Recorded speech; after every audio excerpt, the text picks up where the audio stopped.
नमस्कार दर्शक बंधु प्रायतः किसी सान भाई किसी परिवार रे किसी सान भाई मैंने सब अभियोग करती बड़ भाउज जदि हवाको हुए ताले तार कर्तव्य करने को पड़ो माँ भली स्नेह देवाक पड़ो सीना कथा मानिने तमें सान भाई किए गोटे कथा के मानव जोटा कि तुमको भाउज देलानी बोली अभियोग कर से अमानिया मानक गोटे वीडियो मु प्ले करुच्ची आपण मैंने देखंतु आमे तापरे कथा बहुत प्रबल होती है।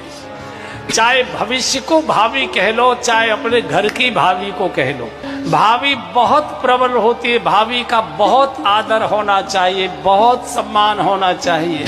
माँ का जैसा आदर सम्मान भावी को मिलेगा तो आपको आशीर्वाद मिलेगा, घर में सुख शांति होगी। और भावी से तू मैं करोगे तो ठोकरें खाते घूमोगे।